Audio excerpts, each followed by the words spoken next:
ինչ շատ բան է փոխվել։ Ինչ Փաշինյանն է նստել, կարծես թե կարգավորում է, ամեն ինչ նորմալ անում է, շատ լավ է։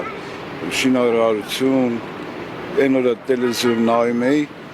մի հատ տարիքում մարդ էր, ասում էին կյանքի մեջ մեր գյուղում ասֆալտերես չենք տեսել, լուսավորություն չենք տեսել։ Էլ որ ասեմ, մանկապարտեզ ու դպրոցներ է սարքում, ամեն հնարավորությունները ստեղծում է մարդկանց համար։ Մանավանդ որ գիտություններ դրա մասին չխոսենք։ Ահագին, մի խոսքով ահագին բաներ է փոխվել։ Դե մալադից, մենք այս 4 նախագահների մեջ մենակ Նիկոլը, որ կարգին մարդ է եկավ, ամեն ինչը ստեղծեց, սարքում է, կառուցում է, հələ չի ավարտել։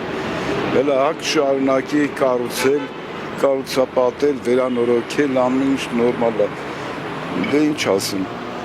ես անձամբ Օրինակ Աննա Հակոբյանը ասում է, որ կրթվելն է նորաձև, որոշ մարդիկ ասում են, որ հիմա թալանն է նորաձև, ձեզ համար ինչն է նորաձև։ Ինձ համար միայն նա է նորաձև, որ զարգանում է երկիրը։ Տարբեր շրջանակներում գնում դագավորներ է կազմում, դաշնակից պետությունները արդեն քանի պետություններ մոտիկացել ենք, բարեկամացել ենք արդեն,